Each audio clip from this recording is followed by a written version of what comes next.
Buenas noches. Queremos agradecer la presencia de cada uno de ustedes a esta invitación que les hace el Instituto Cultural de Señor Saavedra con el propósito de escuchar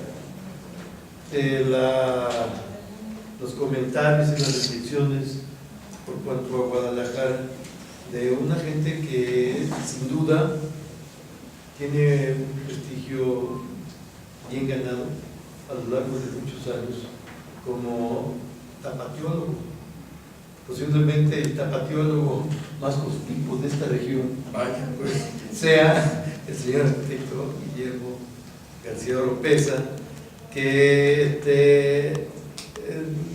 ha sido, independientemente de nuestro amigo, una gente muy comprometida en la vida de la ciudad. A no dudar, ahí sí, el mejor libro escrito sobre Guadalajara. Tuvimos la oportunidad de compartirlo desde su gestación hasta su publicación. Fue una edición del Banco Nacional de México, patrocinada por el Ayuntamiento de Guadalajara, escrita por Guillermo en inglés y en español, en dos ediciones, con fotografías de Nacho Urquiza y sin duda la dirección editorial de una gente muy reconocida en el mundo de las letras, ya por cierto ya fallecido. La obra literaria de Guillermo, el libro se llama La Perla, Guadalajara, la perla del occidente de México. Y debía haber traído hoy un ejemplar, porque de veras fue yo creo que es el mejor libro que se ha escrito, porque tiene una serie de elementos que son difíciles de integrar en una edición. Tiene algunas publicaciones de viejo, ¿no? Autores del siglo XVIII, no sé si el XVII. Tiene una excelente fotografía y luego tiene la historia de Guadalajara escrita por Guillermo. Nuestro autor nació en Guadalajara el 25 de julio de 1937. Estudió en la Universidad de Guadalajara la carrera de letras. Entonces van a preguntar ustedes por qué estudió letras y es arquitecto. Estudió arquitectura. Es arquitecto por la Universidad de Guadalajara. Y sin duda, y aquí yo tengo una duda porque en la ficha que me prepararon viene nomás lo de las letras, pero también estudié carrera de letras. No, me corrieron, no.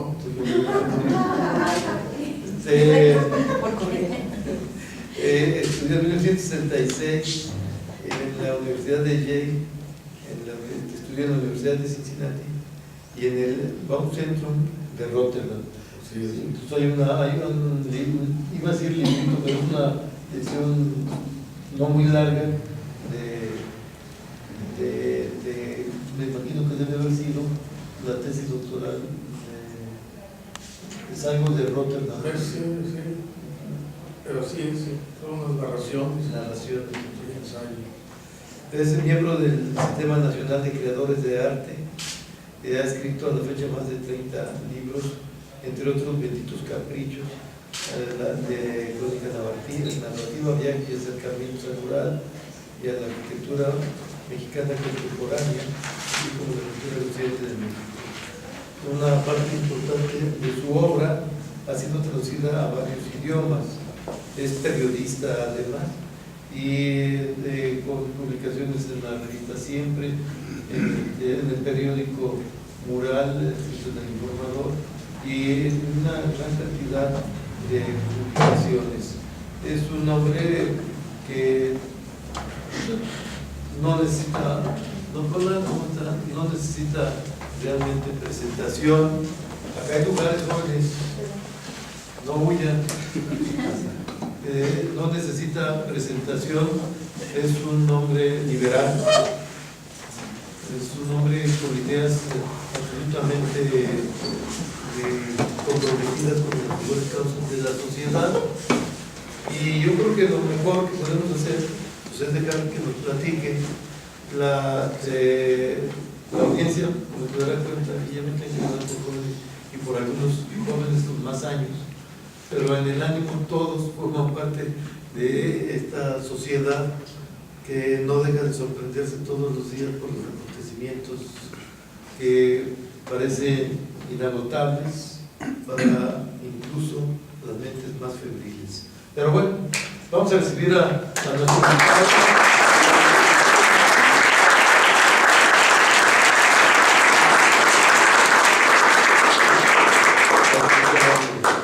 Bueno, esto es, claro, una charla entre amigos, lo más informal que se pueda, pues donde yo trataré de exponer unas ciertas ideas que yo tengo sobre Guadalajara, que es una ciudad en la cual, por buenas o por malas circunstancias, tuve que escribir muchos libros sobre ella. Y me fui aficionando al tema, por supuesto.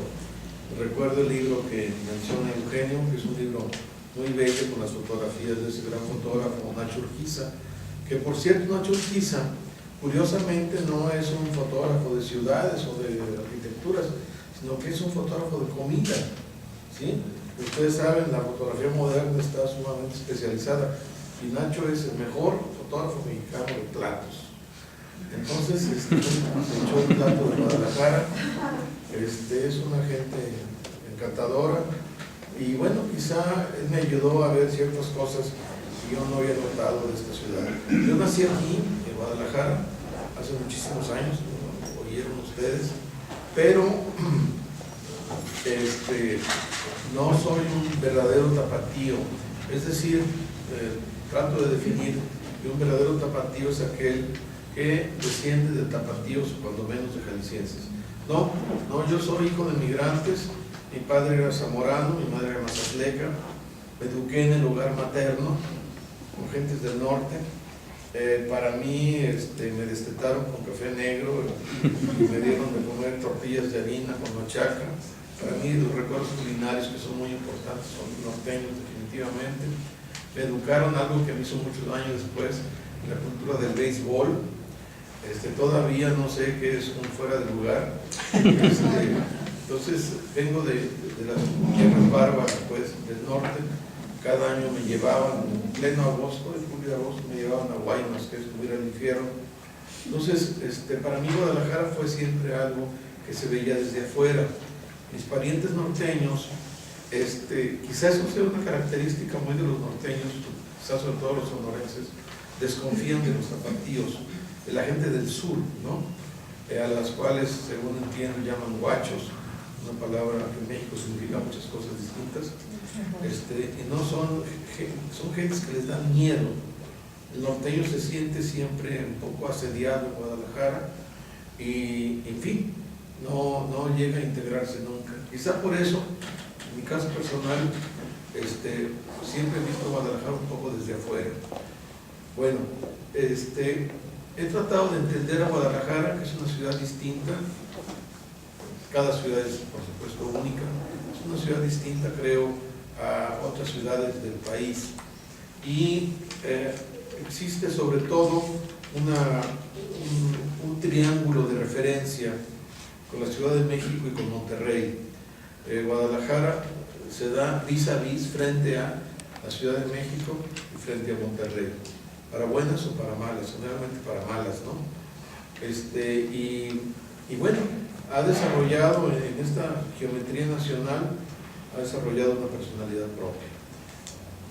Entonces aquí hay algunas ideas muy discutibles todas, muy subjetivas, sobre por qué Guadalajara es como es. Yo creo que lo primero que habría que hacer notar en Guadalajara es que Guadalajara es una ciudad española, es una fundación española que se da en un llano que estaba vacío y no se da sobre una ciudad indígena, no tiene ese sótano histórico, por así llamarlo, un sótano histórico que tenemos en la Ciudad de México, que tenemos en Oaxaca, ¿sí? Que tenemos en Mérida, de alguna manera también, sino que se da Guadalajara como algo distinto a su entorno. No tenemos raíces históricas profundas como se tiene en la Ciudad de México. La Ciudad de México para mí es una ciudad muy querida, muy temida también ahora, porque se convirtió en un monstruo muy inhóspito, pero una buena parte de la infancia y la juventud la pasé en la Ciudad de México. Y lo que siempre me admira de la Ciudad de México es descubrir qué tan india es, ¿no? Esta ciudad cosmopolita, nuestra gran capital, abierta al mundo, es sin embargo una ciudad muy india todavía, ¿sí? Entonces Guadalajara no es una ciudad india, Guadalajara es una ciudad española, una ciudad criolla, que se fue mezclando a fuerza con los naturales, como se llamaban, de alrededor, para llegar a ser lo que es hoy, una ciudad mestiza, ¿no? Pero originalmente era una ciudad totalmente española. Este es un punto importante, que también explica algo, un factor sutil, o no tan sutil, que es el del racismo tapatío, ¿sí? Por ejemplo, en el culto a la belleza femenina, en el culto a la belleza en general, los tapatíos han adoptado siempre criterios muy occidentales, muy europeizantes, ¿no? Bonita es aquella muchacha que parece andaluza, ¿sí? Eso de andaluz también, que es muy curioso, se dio mucho en el siglo XIX. Muchos viajeros hablan de Guadalajara como una ciudad andaluza. La verdad de las cosas no se parecen, ¿no? Cuando vamos a Andalucía nos damos cuenta que es otra cosa, ciertamente, que aquello es Arabia, ¿no? Y Guadalajara ciertamente no es Arabia. Y los cánones de belleza son andaluces. Hay canciones de Jorge Negrete, que es un fenómeno muy curioso, Jorge Negrete. Quizá muchos de ustedes jóvenes no tengan la menor idea que sea Jorge Negrete, pero para los viejitos es el gran cantante mexicano de ranchero. Es una figura que se da en el cine mexicano de los años 40 y que por alguna manera encarna al jalisciense, encarna al charro cantor. La historia de Negrete, me detengo un momento en ello, es muy curiosa, porque Negrete era manajuatense, pero además él, lo que él quería hacer era ser cantante de ópera. Va a Nueva York, donde la pasa muy mal y se enferma de la enfermedad que finalmente lo matará relativamente joven, y regresa a México, una mano delante y otra atrás.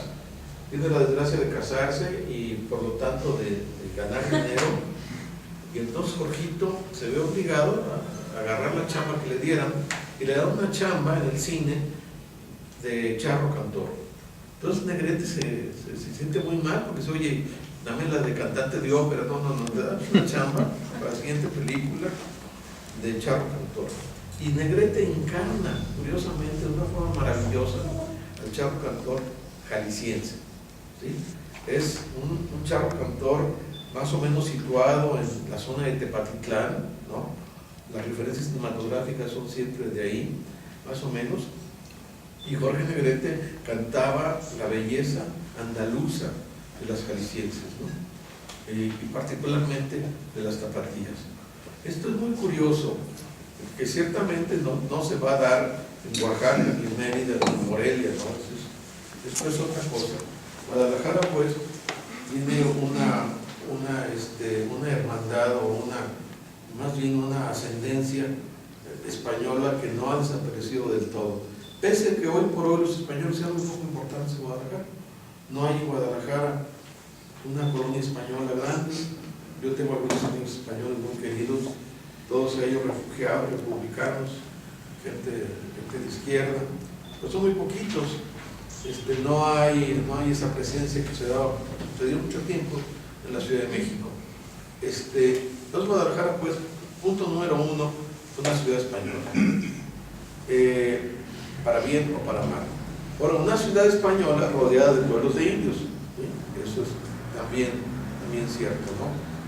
El siguiente punto que es obvio es que, repito, no tenemos ese sótano histórico, no tenemos esas cosas maravillosas que se dan, surrealistas totalmente, en la Ciudad de México, en que ustedes van al Zócalo, que es una de las plazas más hermosas del mundo, indudablemente, y hay que aprovecharla así.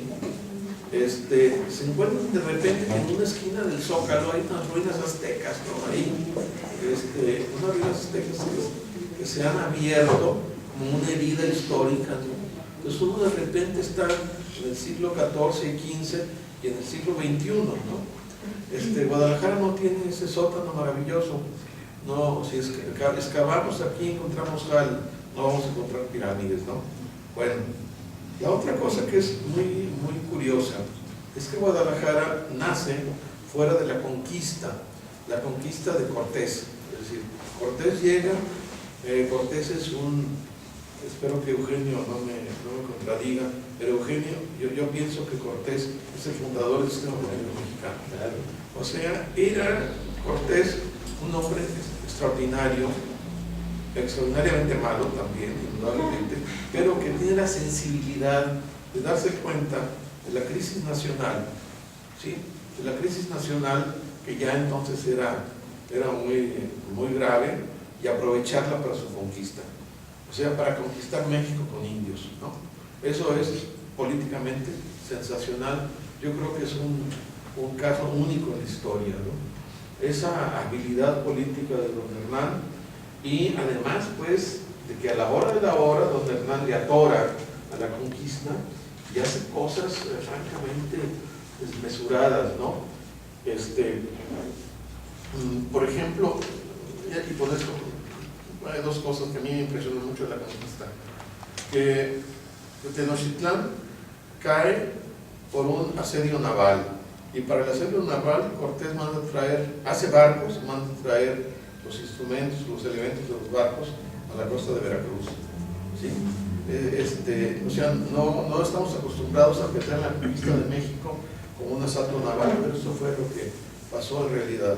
Y la otra es que para armar ese asalto naval, Cortés necesita pólvora, necesita azufre, y entonces manda a 2 soldados de alpargata y de casco a que se trepen a Popocatépetl, a Don Goyo, y que se metan y traigan pólvora.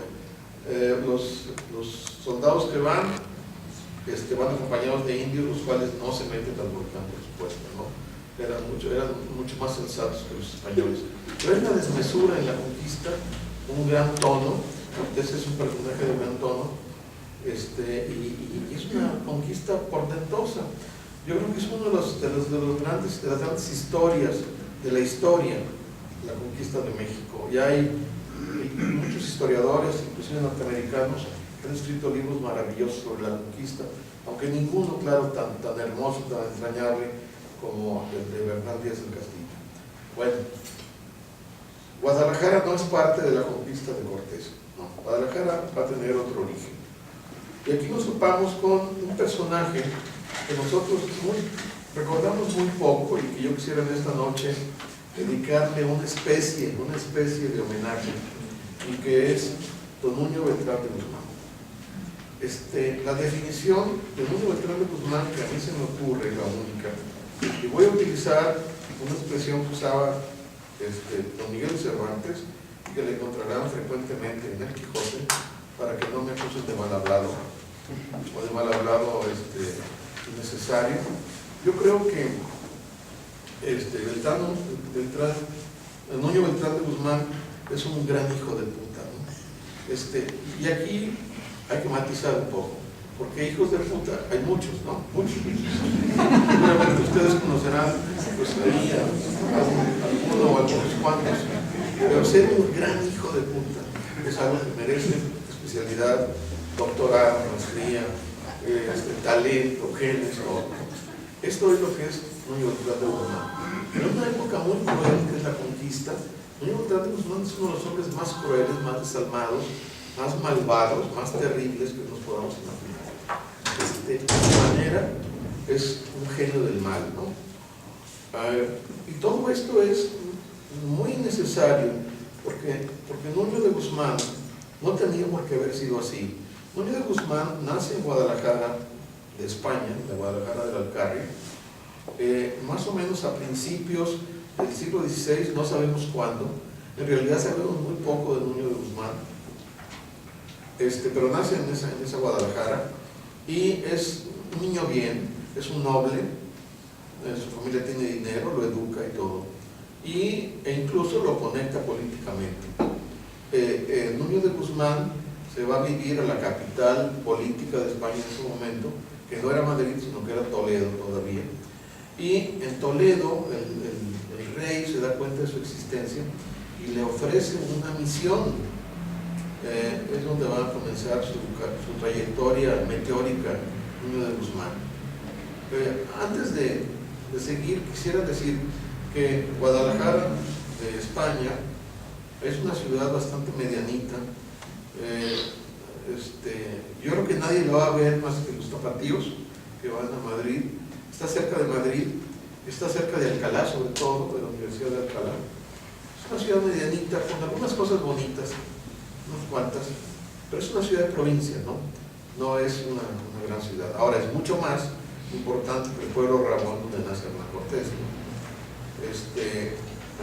Uno de mis pecados mortales es que una vez en un viaje a España, con un amigo que tenía un sentido muy negro del humor, muy malvado, le hicimos guardia en la tumba de Hernán Cortés, en una tumba de un monumento, en su pueblo, un pueblo grosso, Rabón, sin nada, ¿no? O sea, Nuño nace con ciertas ventajas, no tenía por qué haberse convertido en el monstruo en que se convirtió.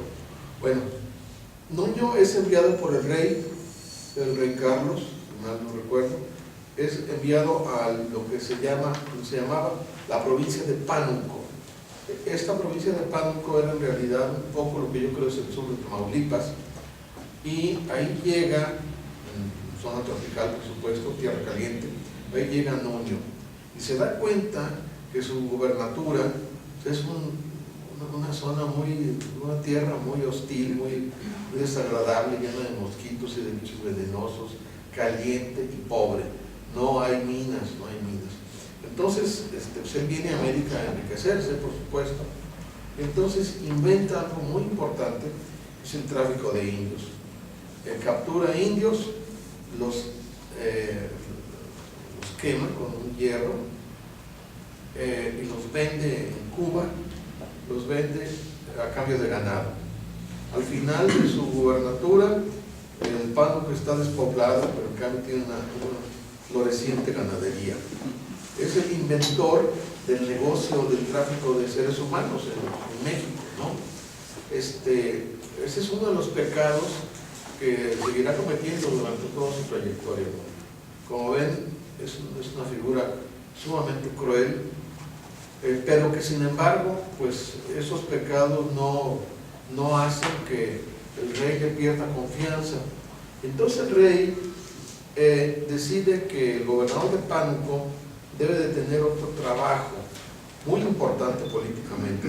Entonces manda a Nuño a la Ciudad de México como presidente de la primera audiencia. La audiencia era ¿qué sería? Una institución jurídica, ¿no? Para juzgar la residencia de Hernán Cortés. Al parecer Cortés, que era un genio del dinero también, hizo una serie de desmanes y de corrupciones terribles en su capital, en México, Tenochtitlan. Se hizo sumamente rico, lastimó muchos intereses y el escándalo llega a España. Entonces el rey decide que hay que hacer una investigación y manda a Nuño como presidente de esa audiencia que va a juzgar a Cortés. Nuño llega a México, pero Cortés ya no está en México, él se ha ido a España a negociar su caso. Por cierto que lo va a ganar. A la larga Cortés va a regresar a México como un hombre sumamente rico y respetado, ¿no? Pero de alguna manera aquí comienza algo que es muy curioso, y es el enojo, la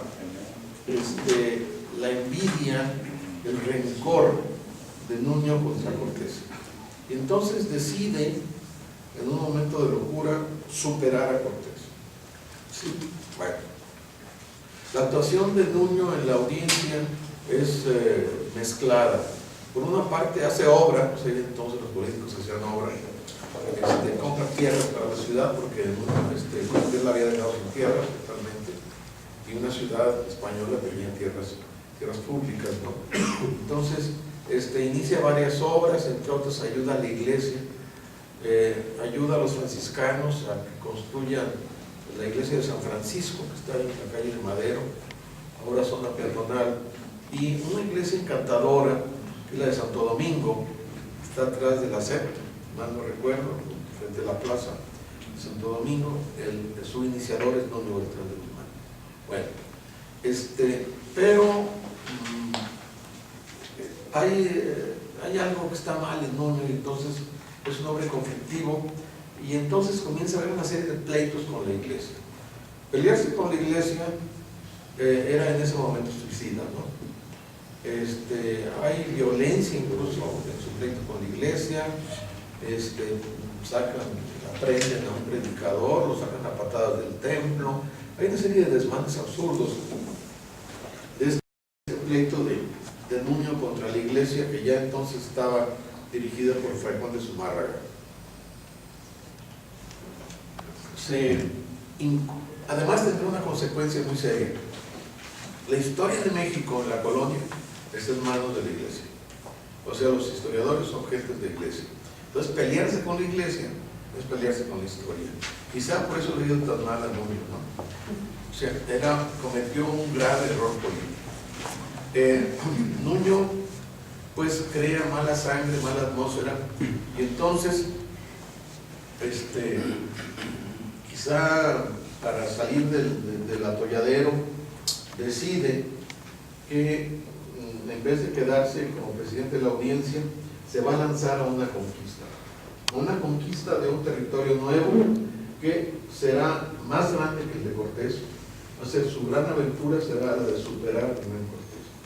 O sea, Guadalajara y el occidente nacen de este proyecto absurdo de Nuño de Guzmán de superar a Cortés. Indudablemente que Cortés es insuperable, yo creo que el conquistador más importante del nacimiento del Imperio Español en América. Es una personalidad extraordinaria y no tenía nada que hacer el pobre de Nuño frente a don Hernán, ¿no? Pero bueno, eso se le da a Nuño, y decide venir a conquistar las nuevas tierras que están al occidente, no solamente al occidente y al norte, sino también, diría yo, el país de la leyenda. Hay un gran escritor colombiano que no ha recibido toda la admiración que merece, que se llama Germán Arciniegas, que dice que la conquista de América en gran parte fue la persecución del mito, ¿no? Los españoles creían una serie de mitos como las Amazonas, por ejemplo. En el caso de América del Sur, creían en la existencia de las 7 ciudades de oro, que estarían situadas más o menos en lo que es actualmente Nuevo México. Y en un caso local, la ciudad de las mujeres, que es nada menos que Cihuatlán, en Jalisco, límite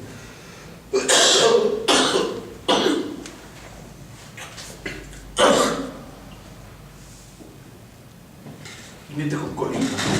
Bueno, Nuño decide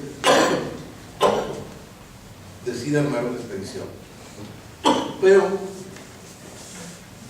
la inicia ilegalmente porque sustrae fondos de las cajas reales, o sea, dinero del rey, no lo pone él de su bolsillo, ¿sí? Y con eso arma la expedición. Esta expedición es todo un circo, si no lo imaginamos, ¿no? Constaba de 500 españoles y 15,000 indios. Entonces imagínense la marabunta esta de 15,000 indios saliendo de la Ciudad de México, pero no solamente ellos, sino que llevaban ganado, porque claro, había que comer en la conquista, ¿no? Entonces llevan todos los puercos, corderos, carneros, llevan todo lo necesario, incluso los elementos necesarios para armar una pequeña flota, porque no se sabe con qué se van a topar, ¿no? Estos salen después de una misa, salen de la Ciudad de México, rumbo a Michoacán. Desde un principio, Nuño se mancha, ¿no?, con esa conquista, porque trae de rehén al buen rey de Michoacán, se llama Tanguaxian o algo así, Calzonsi, nuestro famoso Calzonsi, después inmortalizado por Ríos, ¿no?, en su revista de muñequitos, ¿no?, monos. Calzonsi era un indio tarasco, Guare, que se había convertido al cristianismo, era católico, era un buen rey, una buena persona. Entonces, sin embargo, la trae como rey Nuño. Y llegando a Michoacán, llegando a ese maravilloso lugar que es Insunza, lo atormenta, lo toma prisionero, bueno, ya estaba prisionero, lo atormenta para sacarle el secreto, el gran secreto del tesoro. Los españoles tenían también la manía de que iba a haber un tesoro que nadie encuentra nunca, ¿no? O sea, al pobre de Cuauhtémoc le quemaron los pies, pero el tesoro no apareció.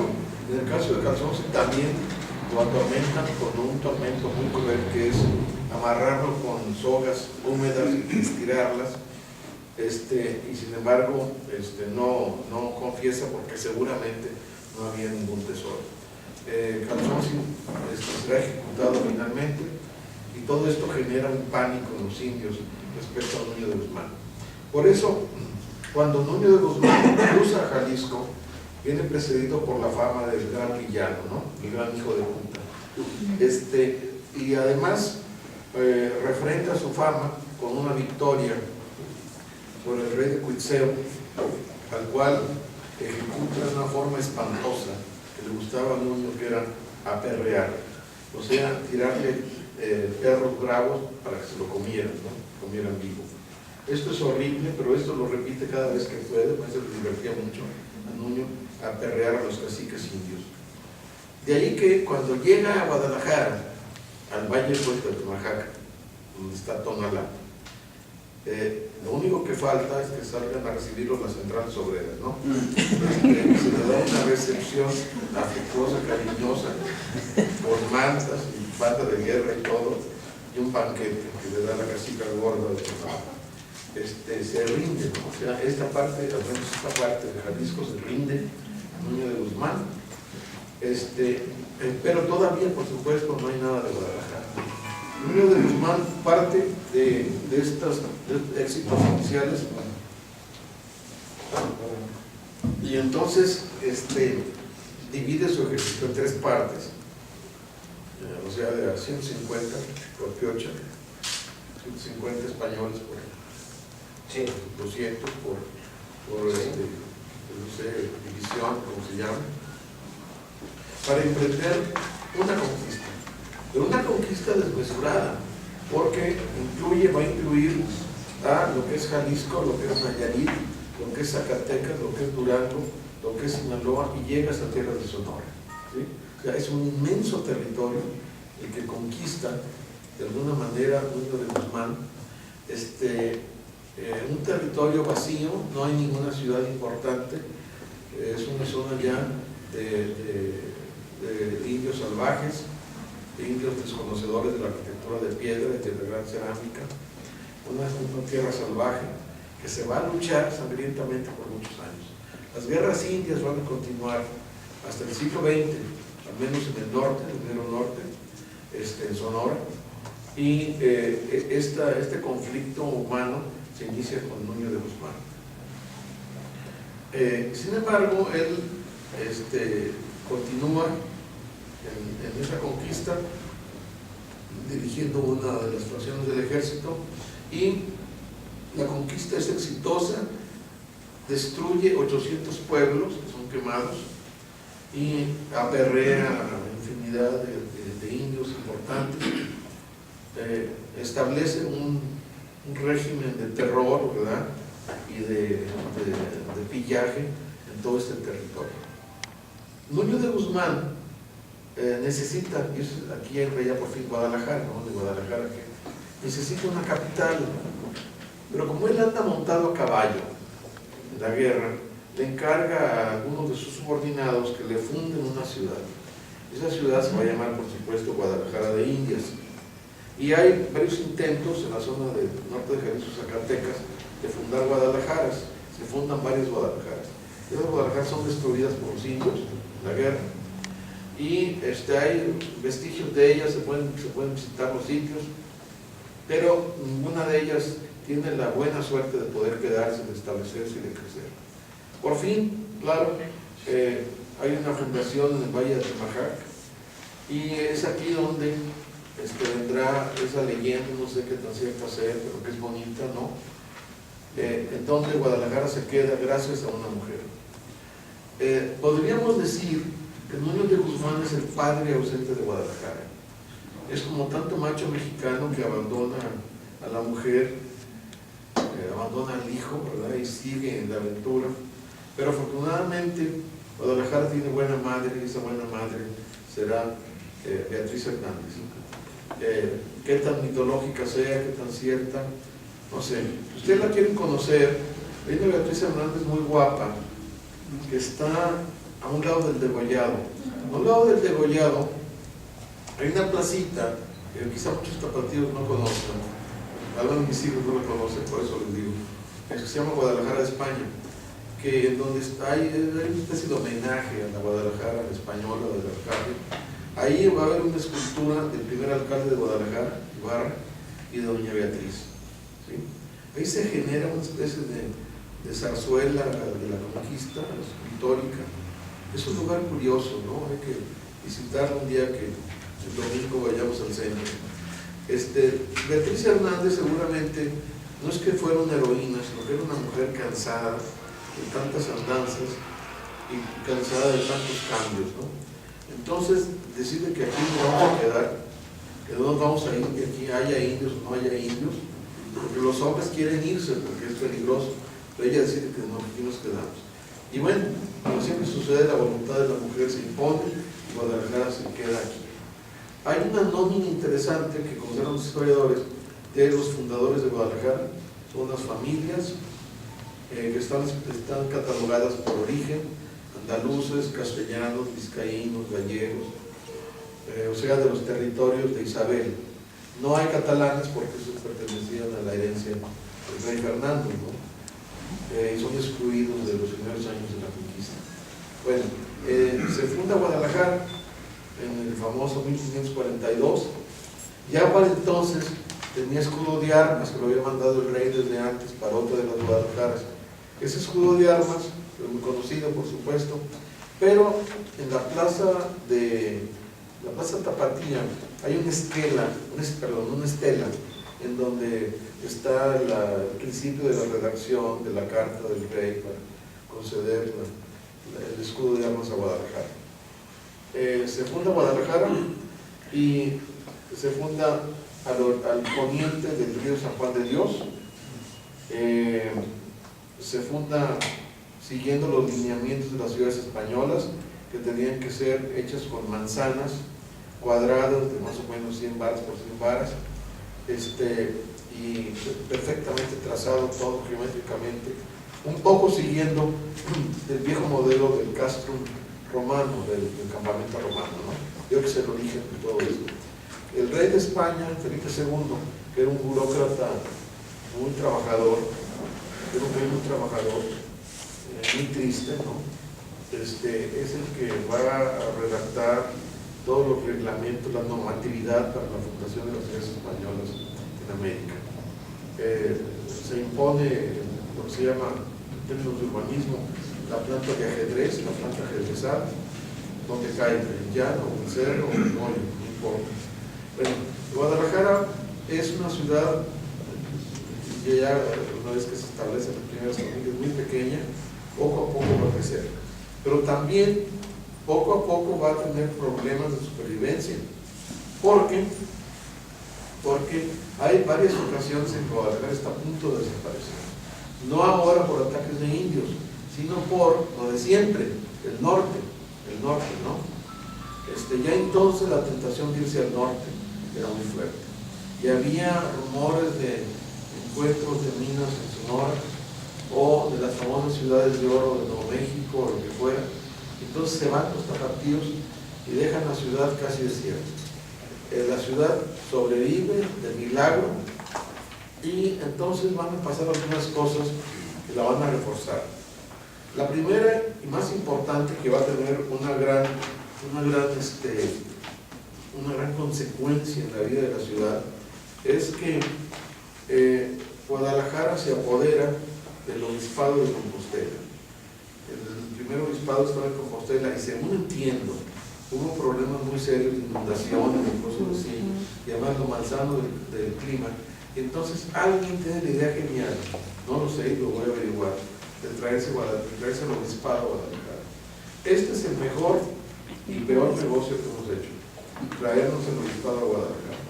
Porque el obispado de Guadalajara, después arzobispado, y ahora cardenalato, no sé cómo se llama, es uno de los más importantes del país.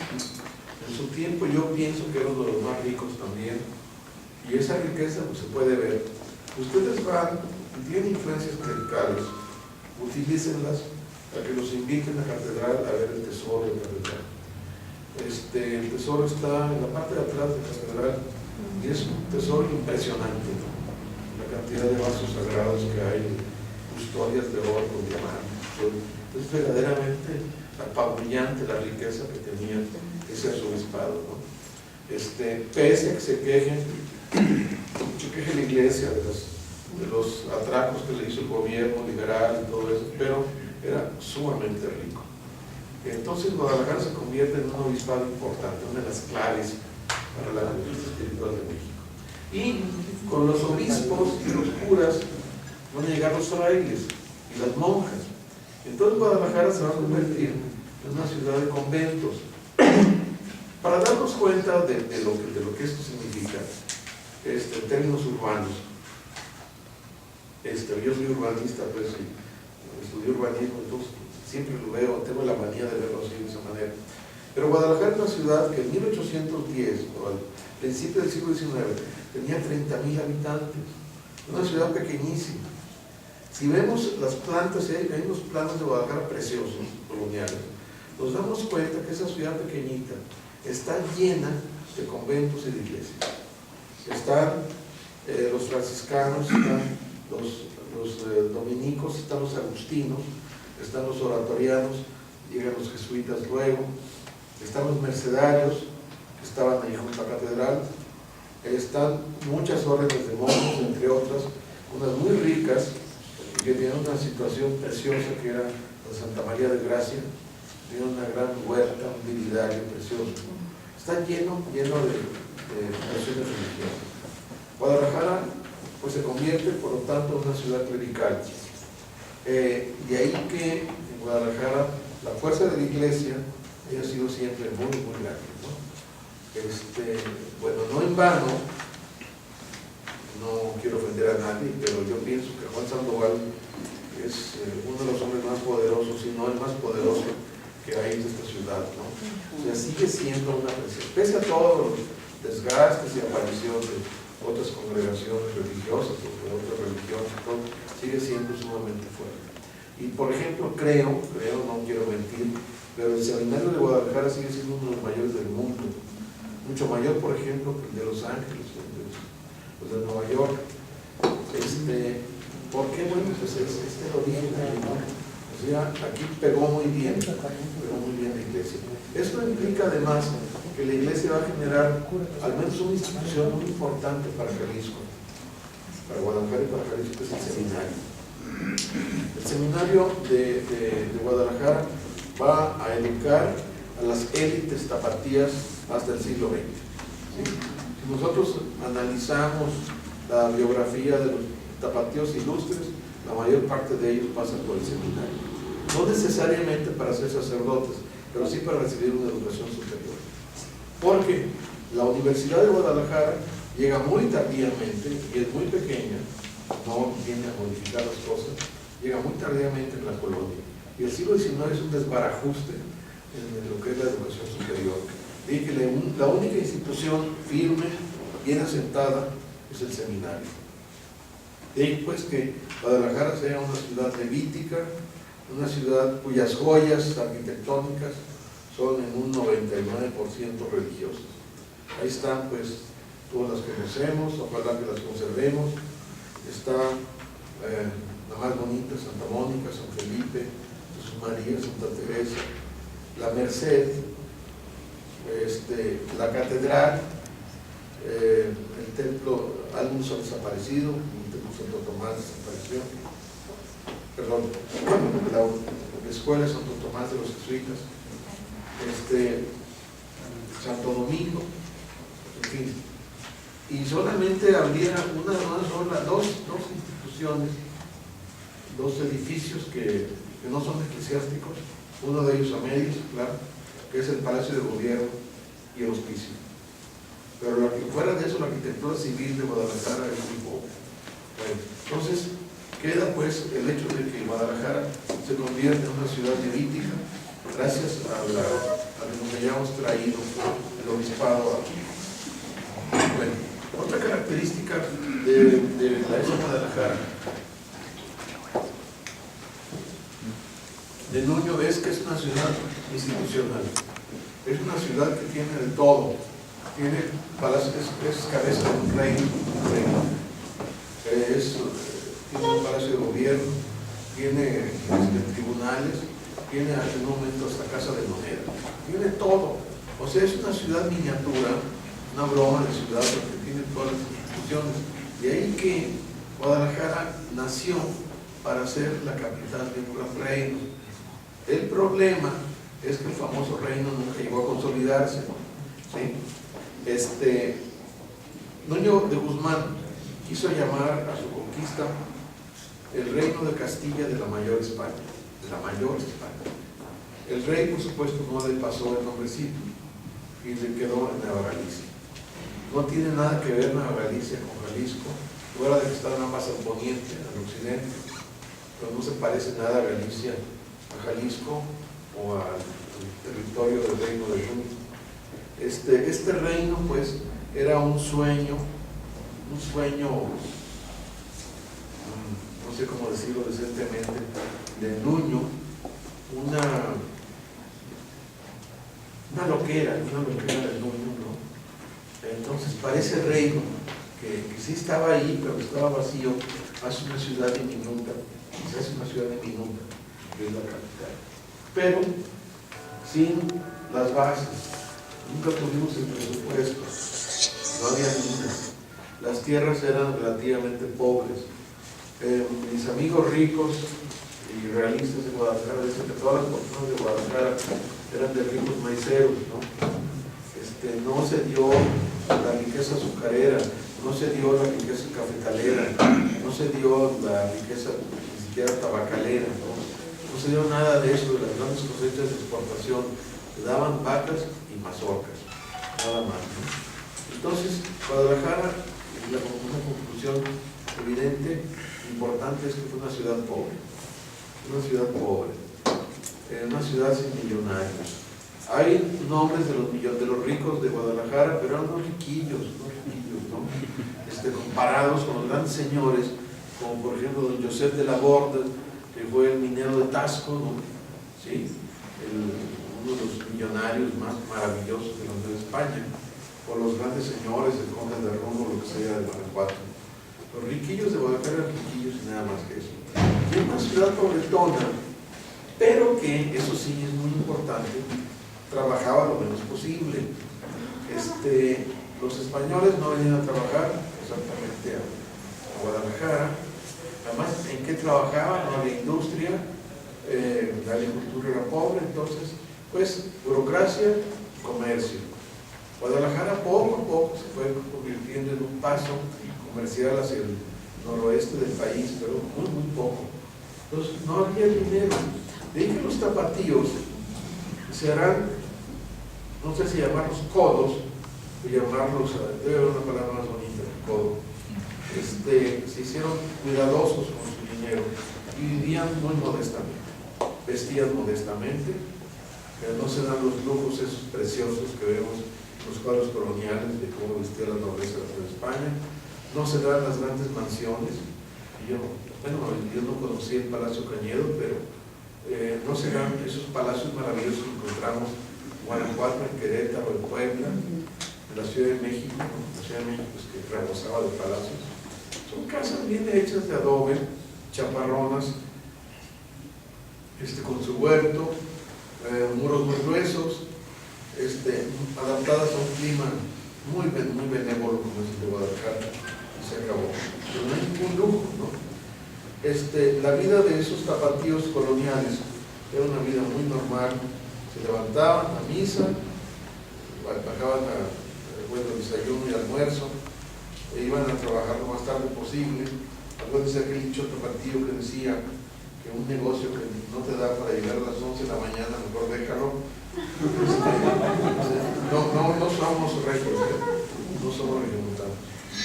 Entonces, venía la comida era de una sencillez espartana, y lo podemos simbolizar icónicamente con un plato que es el cocido. Es una cocina de cocido, o sea, pues de verduras, de papa, chayote, elote, que es la joya del cocido, de carne, garbanzos, etcétera, etcétera. Pero no se da la gran cocina mexicana. La gran cocina mexicana que acaba de recibir este nombramiento de ser patrimonio de la humanidad se dan zonas indígenas mestizas, muy indígenas. Se da en Oaxaca, se da en Puebla, se da en la Ciudad de México, se da en Yucatán, ¿no? Pero fuera de eso, es cocido y tortillas. Tortillas de harina del norte y tortillas de maíz en el sur, ¿sí?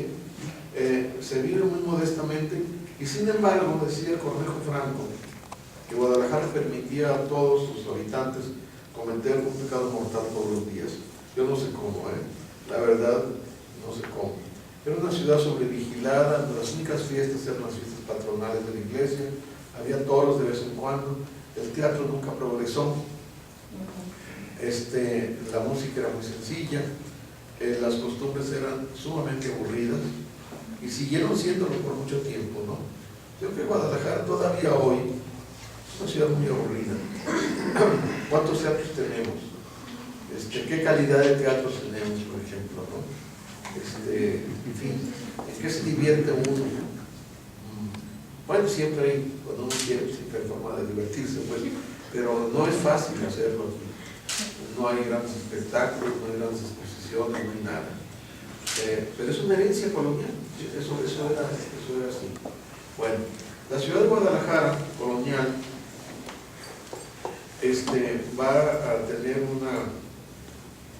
una presencia importante gracias a sus instituciones.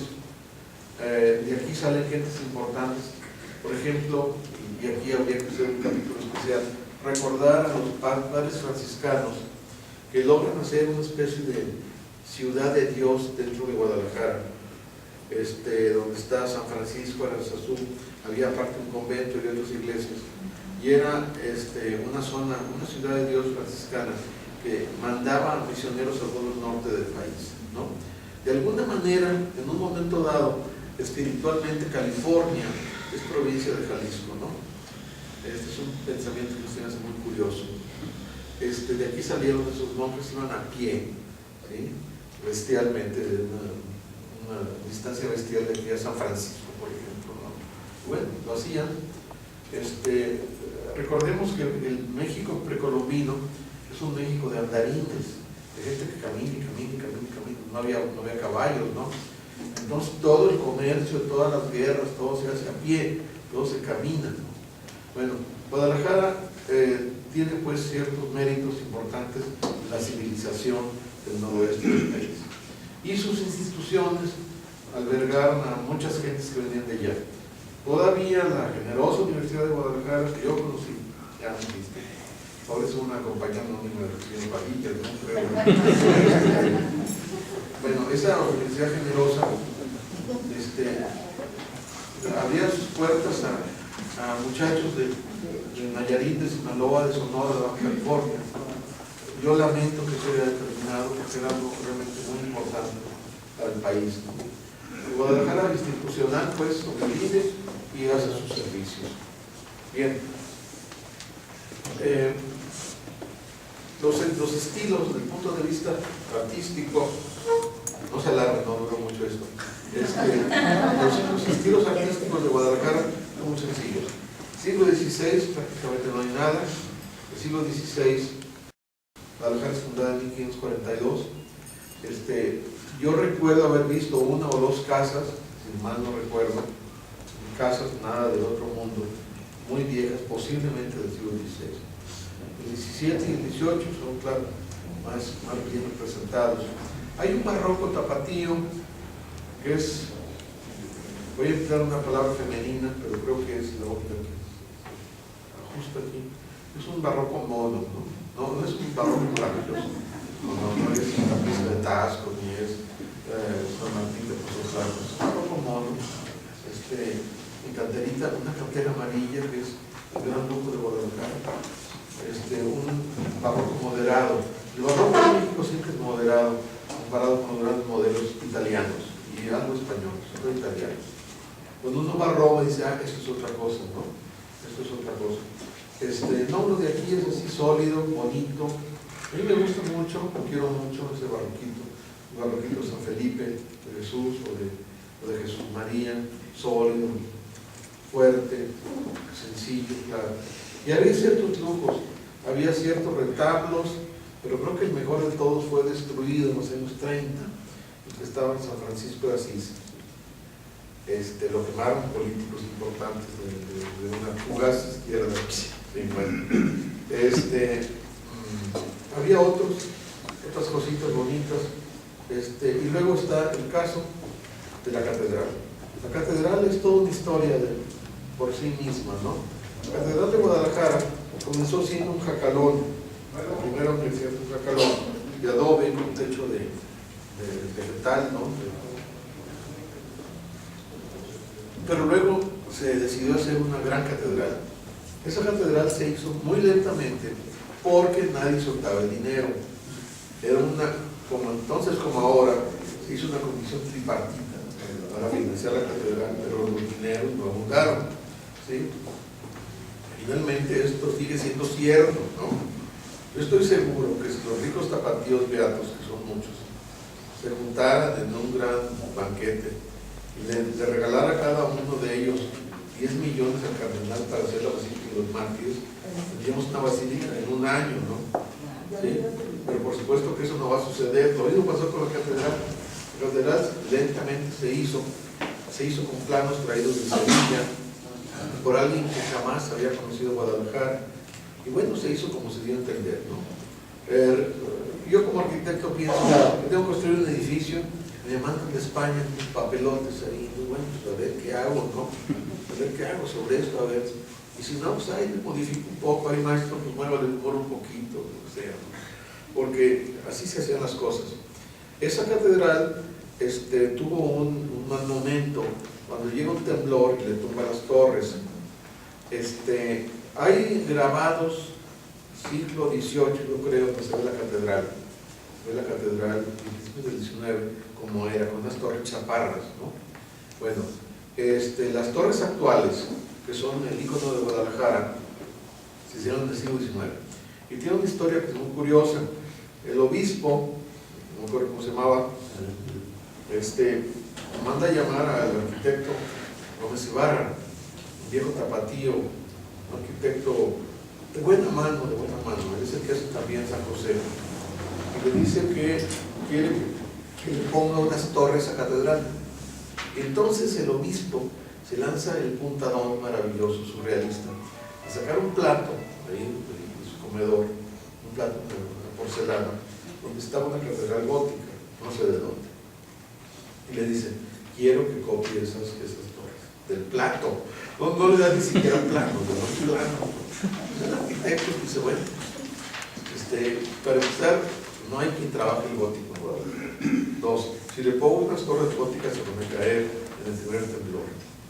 Entonces, ¿qué voy a hacer? Pues voy a hacer lo que Dios me dé a entender, ¿no? Entonces hace las torres que son muy interesantes porque, según creo, es una forma de construcción muy ligera, usando cántaros, son un concreto ligero, ¿no? Son unas torres ligeras que no se han caído. No se han caído pese a que ha habido temblores serios. Hubo uno hace años, yo me acuerdo todavía, que le tumbó la torre a la Merced, ¿sí? pero no se cayeron las torres de la catedral. Es muy probable que en Macrobús las tumbe ahora, bueno, no sé si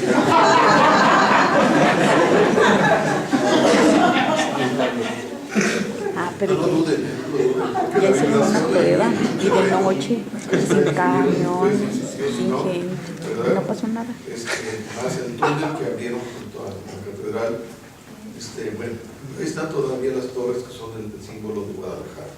Bueno, Guadalajara tiene pues 300 años de colonia, un poquito menos, 260 y tantos, ¿no? Por ahí. De una vida ordenada, aburrida, normal, ¿sí? No pasa nada prácticamente todo ese tiempo. Por ahí surgen frailes milagrosos que se cree que son santos, y el pueblo los venera. Todavía, cuando yo era niño, hubo un cura muy famoso, un fraile muy famoso en San Francisco, que murió en olor de santidad, y la gente del barrio se repartió estampitas del fraile, en fin. Pasaban cosas como esas, pero también había ciertos problemas, como que se inundaba la ciudad con una gran frecuencia. Y entonces para eso se trajo la Virgen de Zapopan, para evitar que se inunde Guadalajara. Ahora hay que traerla para que traiga agua, ¿no? Sí. Bueno, la llevan a Chapala cuando baja el volumen del lago, también la llevan. Entonces, era una de las amenazas. Era una vida, pues seguramente andaría la esperanza de vida en los 30, 40 años, porque la medicina era atroz, ¿no? Una de las cosas más terribles y divertidas, se pueden ustedes imaginar, es leer las relaciones de la medicina colonial. Son curas espantosas, ¿no? ¿Sí? No las repito porque hay dos presentes, pero definitivamente eran horribles. Entonces, si no se moría uno de la enfermedad, enfermedades aquellas como el cerebro trovador, al cual mi madre temía mucho, se moría uno del médico, ¿no? Pero en fin, era un sistema de vida sencillo, no había infartos, por supuesto, no había psicoanalistas, no había nada, y la ciudad se convirtió en una ciudad importante en la Nueva España. Era la frontera occidental, el poniente, el reino, y era la puerta para el noroeste, ¿no? También fue, y eso lo Agustín Yáñez, la puerta hacia el oriente, hacia el lejano oriente, ¿no? Acuérdense de las águilas esas que están ahí, López Mateos, que don Agustín, que era un hombre muy dado a la historia, las levantó porque era una puerta hacia el sur de Jalisco, ¿no? Y el sur de Jalisco implicaba también la ruta hacia las Filipinas, ¿no? Aun cuando el principal comercio de Filipinas fuera con Guerrero, con Acapulco, sin embargo Jalisco tuvo su participación en ese crecimiento demencial del Imperio Español. Bueno, la colonia va a terminar, como sabemos todos, en el famoso Bicentenario, cuando don Miguel Hidalgo y Costilla tiene que levantarse en armas, porque según entiendo, la corregidora y Allende lo estaban haciendo, ¿verdad? Estaban portando mal, y entonces, bueno, hubo una denuncia, todo lo que ahora nos enseñó Televisa, y se inicia el movimiento de independencia, que aún con todas las explicaciones que recibimos es muy curioso, porque no nos explica, y eso es muy importante, cuáles fueron las raíces de esa guerra de independencia, y sobre todo la extrañísima situación de España en ese momento. España en ese momento no solamente había sido invadida por Napoleón, que había hecho abdicar al cornudo de Carlos IV, ¿verdad? Y poner a su hermano, al parecer, un buen rey, que fue Pepe Botello, sí, que es buena parte, sí, que era mejor que Carlos IV, ciertamente.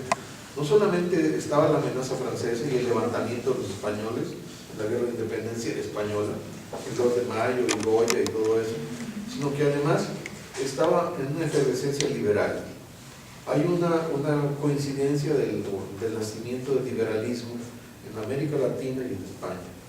Y aquí hay que mencionar una figura, uno de los grandes héroes de la independencia de México, y muy especial, muy particular, es don Francisco Javier Mina, ¿no? Que es un español que había luchado en España del lado de los liberales y de los nacionalistas, y que viene a México a continuar la liberación contra el yugo español, ¿no? Se da pues el levantamiento de Hidalgo en Guanajuato, en Dolores, y viene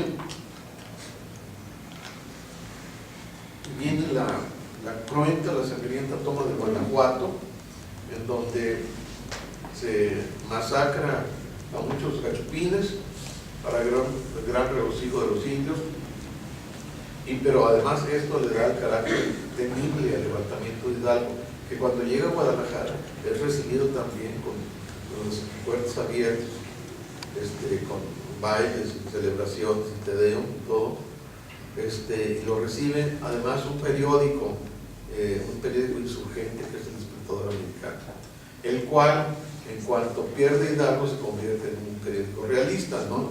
El España. Bueno, o sea, le llega a Guadalajara esa independencia, y se le va, ¿no? Le llega y se le va. En el Inter solo queda pues este evento muy importante retóricamente, muy poco importante en la realidad, que es la abolición de la esclavitud. Hidalgo proclama la abolición de la esclavitud que hay en el mundo, y lo digo creo que con cierta objetividad. Hidalgo Orozco, en su Hidalgo, alcanza lo que apenas alcanzaron los bizantinos, aquellos cristos tremendos, el Pantócrator de las iglesias bizantinas. Bueno, Guadalajara va a entrar con la independencia, se da en el 821, con el arreglito muy sospechoso de Iturbide con Guerrero, ¿no? Y con los, yo nunca he entendido cómo estuvo el asunto ahí, pero fue indudablemente un arreglo, ¿no? Como sería pues un arreglo de los cristeros, y así terminan las guerras. Y entra el siglo XIX. El siglo XIX, y ya termino con esto, es para Guadalajara un signo catastrófico. O sea, todo lo sencillo, todo lo bonachón que había sido el tiempo de la colonia, se convierte en el siglo XIX en una verdadera pesadilla. Porque se van a dar en las luchas entre liberales y conservadores, y sobre todo la guerra de los 3 años, en la cual casi es destruida Guadalajara. Hay que leer la historia de la guerra de los 3 años para darnos cuenta de lo terrible que fue. Cómo se metía artillería en la ciudad, metían cañones, disparaban y acabaron con media ciudad, y más hubieran acabado si hubiera tronado el famoso polvorín de San Francisco. Guadalajara sobrevivió de milagro a eso. De ahí que cuando pasan todos los conflictos de liberales y conservadores, y luego viene la intervención francesa, en la cual pasan cosas muy curiosas, como el hecho de que los conservadores estaban muy contentos que hubieran llegado los franceses, aunque el cabildo del cardenal dio dinero para combatirlos, pero los ricos de Guadalajara estaban contentos que los franceses trajeran yernos güeritos para casar a sus hijas, ¿no? Hay unas canciones muy chistosas de cómo un papá tapatío le pide a Dios que le conceda un yerno francés. Yo tengo un yerno francés, por cierto, Pero ese vino solo, ¿verdad? Ya saben, por supuesto, lo que es un yerno, ¿verdad? Sí, saben lo que es un yerno. Un yerno es un hijo de la tiznada que tiene hijos muy bonitos. Entonces, que los quiere mucho. Los quiere mucho. Entonces, la intervención francesa es cruenta en esta región occidental, pero finalmente se restaura la República. Llega una de las figuras más importantes para Guadalajara que hemos olvidado, y que es don Porfirio Díaz.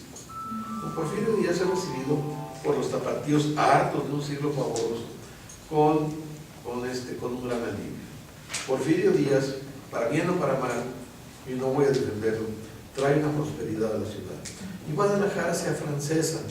deja de ser ese pueblo, ese rancho grande que había dejado la colonia, y se construye edificios muy bellos al estilo parisino, muchos de los cuales ya los tumbamos, por supuesto.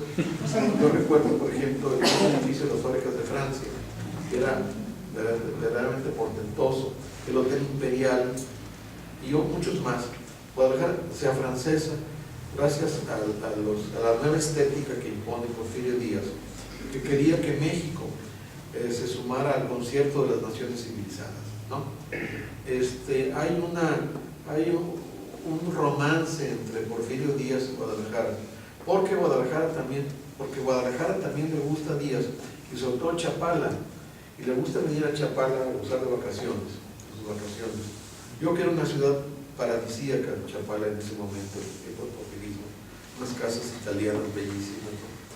Y le deja a Guadalajara un regalo, don Porfirio, que es el kiosco de la Plaza de Armas.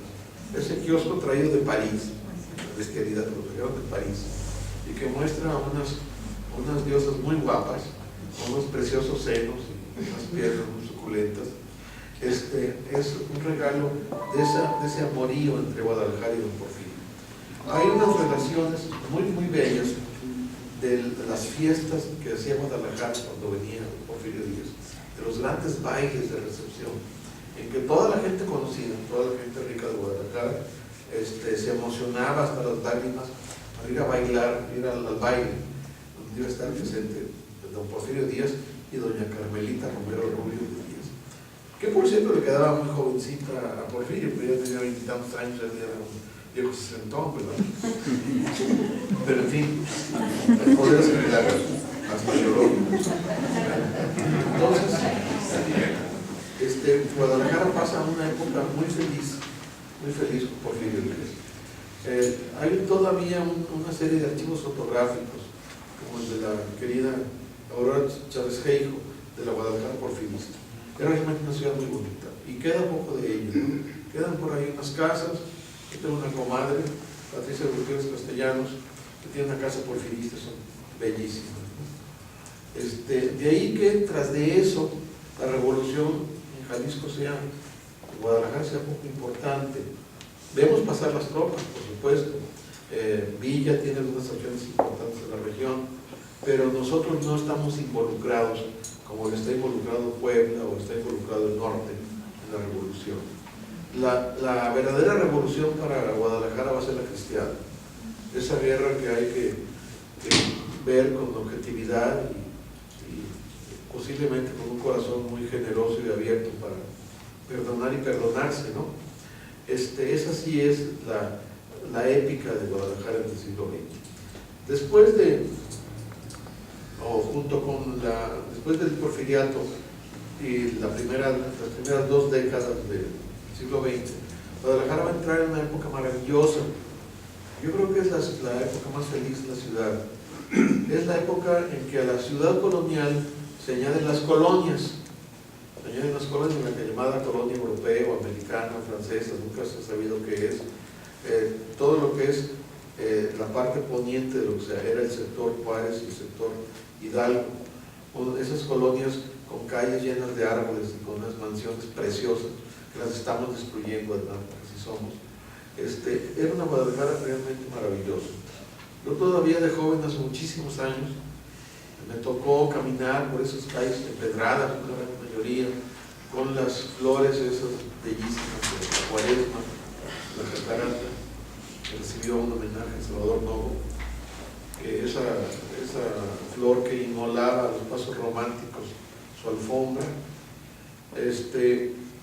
Y Guadalajara se convierte ahora en una ciudad medio americana, medio francesada, con chalets a la francesa o a la americana, con casas muy distintas a las coloniales y sensacionalmente, si no bellas, cuando menos sensacionalmente amigables, hospitalarias, abiertas. Y ahí va a surgir el último hombre que voy a mencionar aquí, que es Luis Barragán, que aparece en la Escuela de Ingenieros Civiles. La arquitectura de Guadalajara la han hecho los ingenieros la mejor arquitectura de Guadalajara, nuestros ingenieros, cosa que mis colegas, por supuesto, no van a aceptar. Pero es una escuela libre de ingeniería aquella que se hizo, y de ahí surgen varias gentes muy importantes, el padre Castellanos, por ejemplo, o Ursúa, pero sobre todo Luis Barragán. Y van a construir unas casas sensacionales del sueño que quedan por ahí para las gentes que nos dedicamos a curiosear qué es lo que sobrevive en la colonia, en las colonias. Hay un amigo mío muy querido, el ingeniero Hernández Larrañaga, que ha hecho un libro sobre la Guadalajara que hemos perdido, y es un homenaje a esas colonias que han sido masacradas por el absurdo progreso de esta ciudad. Bueno, Guadalajara pues se hizo a lo largo del tiempo con circunstancias muy particulares. Una cabeza de reino, un reino que no existía, una colonia amodorrada, infinita, un siglo XIX épico, catastrófico, un porfiriato romántico, una revolución inexistente y una modernidad incipiente encantadora. Esa modernidad va a terminar, y con eso termino yo también, con el cuarto centenario de Guadalajara. El cuarto centenario de Guadalajara fue en 1942, cuando se edificó, y esto es muy bello, se edificó un arco en ninguna parte, es decir, se edificó un arco en medio del campo, ¿sí? Era un descampado y ahí se construyó ese arco tan famoso nuestro, que ahora ya está metido en la locura del manicomio de la ciudad. Guadalajara celebra el cuarto centenario con un tamaño maravilloso, 300,000 habitantes, 300,000 habitantes. Quiere decir que ahora hemos decuplicado, cuando menos, o no sé, el tamaño de esa ciudad maravillosa, que existió hace relativamente pocos años. Después de ese cuarto centenario va a venir la explosión de Guadalajara y lo que estamos viendo. Esa Guadalajara de ahora que yo ya no conozco y no quiero conocer. Yo no quiero conocer Tlajomulco, ni quiero ir a Tonalá, no tengo ganas de ir a conocer esos horrendos estacionamientos, no. Ni quiero quedarme atorado en un atasco en López Mateos, y quiero que me maten los narcos ahí. Ya no quiero saber nada de eso. Yo prefiero, y quizá sea recomendable, pensar, leer en la Guadalajara de antes. Muchas gracias.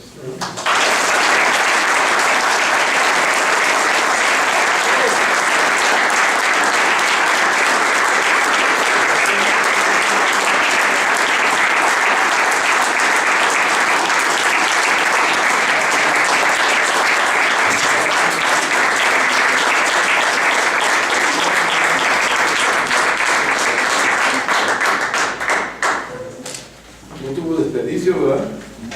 Ni tiempo para agarrar aire, nada, corridito. No, muchas gracias. La verdad es que nosotros nos sentimos muy complacidos de esta oportunidad, muy orgullosos de ser tu amigo, tus amigos, y bueno, amenazamos con seguir haciendo este tipo de eventos con el propósito de que lo compartamos.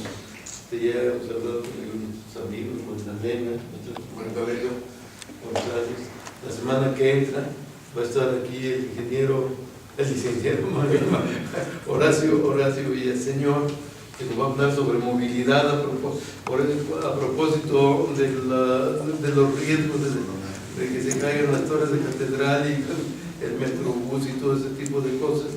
Entonces, muchas gracias a todos por acompañarnos en esta noche. Me voy a permitir entregarle aquí a Guillermo un reconocimiento de que a la letra dice Instituto Cultural Adolfo Villaseñor Saavedra. El Instituto Cultural Adolfo Villaseñor Saavedra otorga el presente reconocimiento al honorable y muy distinguido ciudadano mexicano Guillermo García Oropesa con nuestra gratitud por participar en el programa Diálogo con Jóvenes, que esta institución ha creado como ocasión de encuentro de ideas entre los nuevos valores de nuestra sociedad y los personajes que se han distinguido en la vida pública de nuestro país.